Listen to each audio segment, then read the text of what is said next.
എല്ലാവർക്കും സുഖാണെന്ന് വിശ്വസിക്കുന്നു. ഡെയിലി അപ്ഡേറ്റിലേക്ക് എല്ലാവർക്കും സ്വാഗതം. നാളെ സെപ്റ്റംബർ 20-ാം തീയതിയും തുടർന്നുള്ള ദിവസങ്ങളിലും നിങ്ങൾ ശ്രദ്ധിക്കേണ്ട വളരെ പ്രധാനപ്പെട്ട കാര്യങ്ങളാണ് ഈ ഒരു വീഡിയോയിൽ വ്യക്തമാക്കുന്നത്. വീഡിയോയുടെ വിശദാംശങ്ങളിലേക്ക് കടക്കുന്നതിന് മുമ്പ് കൂടുതൽ ആളുകളിലേക്ക് ഇൻഫർമേഷൻ എത്താൻ ഷെയർ ചെയ്യുക, ലൈക്ക് ചെയ്യുക, ഫേസ്ബുക്കിലൂടെ കാണുന്ന ആളുകൾ ഫോളോ ചെയ്യുക. വീഡിയോയുടെ വിശദമായ വിവരങ്ങളിലേക്ക് വരാം.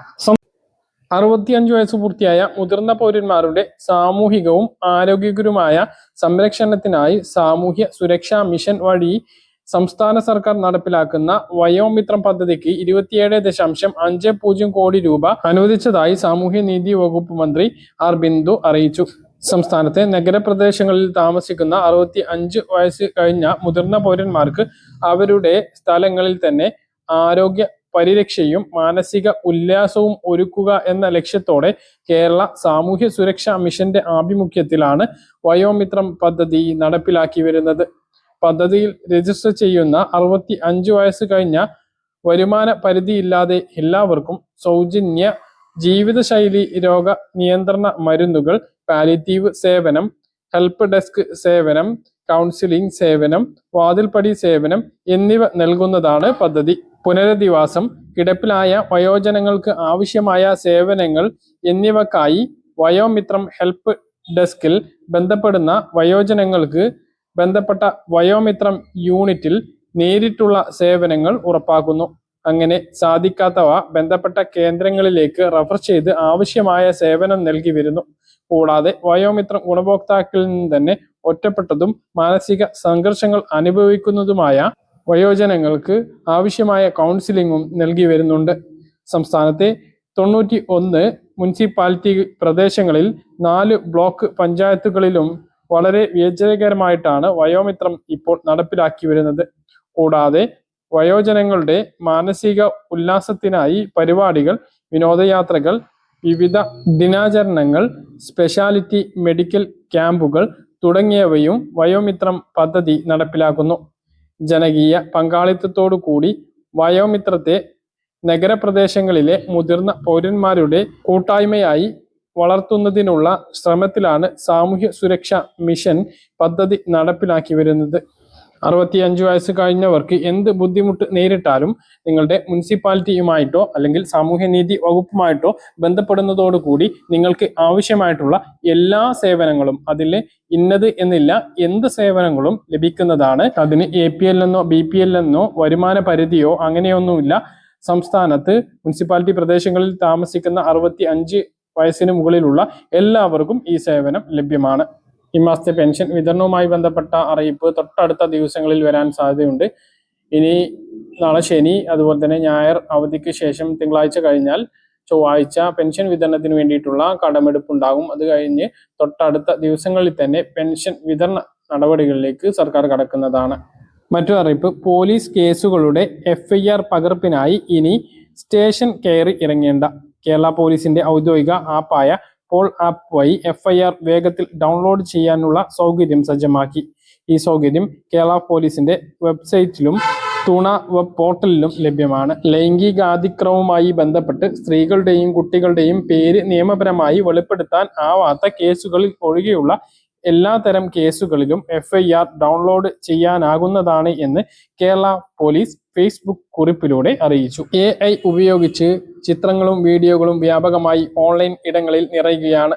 ഇപ്പോൾ ഇൻസ്റ്റഗ്രാം ഉൾപ്പെടെയുള്ള സോഷ്യൽ മീഡിയ പ്ലാറ്റ്ഫോമുകൾ തുറന്നാൽ ജെമിനിയുടെ എഡിറ്റിംഗ് ടൂൾ ഉപയോഗിച്ച് നിർമ്മിച്ച ഫോട്ടോകൾ ധാരാളമായി ആളുകൾ ഉപയോഗിച്ചതായിട്ട് കാണുന്നുണ്ട്.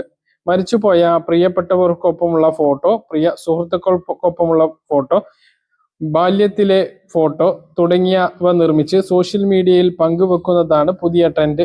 മറ്റു എഡിറ്റിങ്ങുകളും ഇത്തരം AI ടൂളുകളിൽ ലഭ്യമാണ്. എന്നാൽ ഇത്തരം AI ടൂളുകൾ പണി തരുമെന്ന് പറഞ്ഞാൽ നിങ്ങൾ വിശ്വസിക്കുമോ? വെറും പണിയല്ല, 8ന്റെ പണി കിട്ടുമെന്നാണ് കേരള പോലീസ് വ്യക്തമാക്കുന്നത്. ഇങ്ങനെ ഉപയോഗിക്കുന്ന ഫോട്ടോകൾ ഭാവിയിൽ ദോഷകരമായി ബാധിക്കും എന്നാണ് കേരള പോലീസ് അറിയിക്കുന്നത്. പല സൈബർ കുറ്റകൃത്യങ്ങളിലും മോഡലുകൾ വികസിപ്പിക്കുന്നതിനും നിങ്ങൾ പങ്കുവെക്കുന്ന ചിത്രം ഉപയോഗിക്കപ്പെടാനുള്ള സാധ്യതയുണ്ട്. അതിനാൽ ജാഗ്രതയോടെ ഇത്തരം പുതിയ ആപ്ലിക്കേഷനുകളെയും ട്രെൻഡുകളെയും സമീപിക്കുക എന്ന് കേരള പോലീസ് മുന്നറിയിപ്പ് നൽകി. ഒപ്പം സൈബർ കുറ്റകൃത്യങ്ങളിൽ ഇരയാകുകയാണ് എങ്കിൽ 1930 എന്ന ടോൾ ഫ്രീ നമ്പറിലോ www.cybercrime.gov.in എന്ന പോർട്ടൽ വഴിയോ റിപ്പോർട്ട് ചെയ്യണം എന്നും നിർമ്മിത ബുദ്ധി ഉത്തരവാദിത്വത്തോടെ ഉപയോഗിക്കണമെന്നും കേരള പോലീസ് ആഹ്വാനം ചെയ്യുന്നു.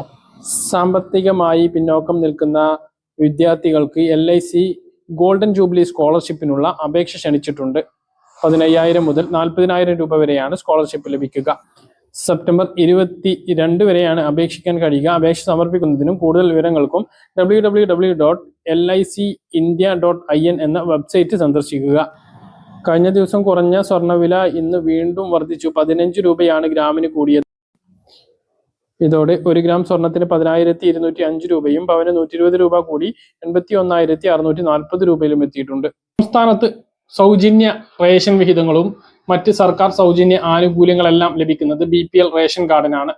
മുൻഗണനാ വിഭാഗം റേഷൻ കാർഡിനാണ്. നമ്മളൊരു പുതിയ റേഷൻ കാർഡിന് അപേക്ഷിച്ച് കഴിഞ്ഞാൽ അത് മിക്കവാറും വെള്ള റേഷൻ കാർഡായിരിക്കും ലഭിക്കുക. എത്ര മുൻഗണനാ റേഷൻ കാർഡിന് മാനദണ്ഡം ഉള്ള ആളായാലും വെള്ള റേഷൻ കാർഡുകളാണ് ലഭിക്കുന്നത്. പിന്നീട് അപേക്ഷിക്കാൻ അവസരം വരുന്ന സമയത്ത് അപേക്ഷിച്ച് മുൻഗണനാ റേഷൻ കാർഡിലേക്ക് മാറേണ്ടതുണ്ട്. പലപ്പോഴും അപേക്ഷിക്കുന്ന എല്ലാവർക്കും മുൻഗണനാ റേഷൻ കാർഡ് ലഭിക്കാറും ഇല്ല.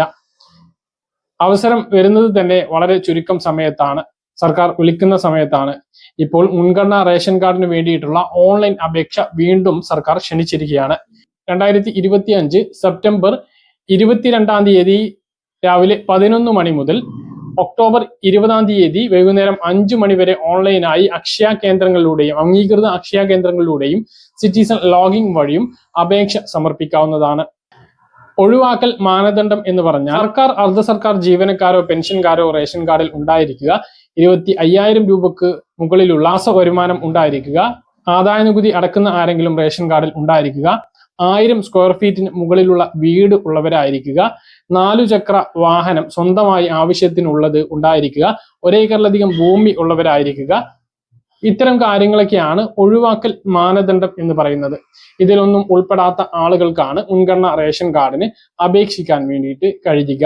അപേക്ഷിക്കുന്ന സമയത്ത് പെട്ടെന്ന് ലഭിക്കുന്നതിന് വേണ്ടി തദ്ദേശ സ്വയംഭരണ സ്ഥാപന സെക്രട്ടറി നൽകുന്ന BPL ലിസ്റ്റിന് അർഹതയുണ്ട് എന്നുള്ളതുമായി ബന്ധപ്പെട്ട സാക്ഷ്യപത്രം ഉണ്ട് എങ്കിൽ BPL ലിസ്റ്റിൽ ഉൾപ്പെടുന്നതിന് വേണ്ടിയിട്ട് സഹായകരമാകുന്നതാണ്. അപ്പൊ അതിനുകൂടി അപേക്ഷ സമർപ്പിച്ച് അത് കരസ്ഥമാക്കിയതിനു ശേഷം ഓൺലൈൻ അപേക്ഷ വെക്കുകയാണ് എങ്കിൽ BPL ലിസ്റ്റിൽ ഉൾപ്പെടാൻ സാധിക്കുന്നതാണ്.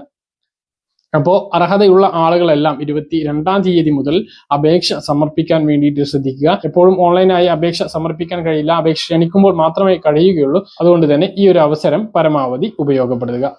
പറഞ്ഞ കാര്യങ്ങൾ കൃത്യമായിട്ട് മനസ്സിലാണെന്ന് കരുതുന്നു. ഇതുപോലെ ഇൻഫർമേഷൻ ലഭിക്കാൻ ചാനൽ സബ്സ്ക്രൈബ് ചെയ്യുക, ബെൽ ഐക്കൺ എനേബിൾ ചെയ്ത് വെക്കുക. മറ്റൊരു വീഡിയോയുമായി നമുക്ക് കാണാം.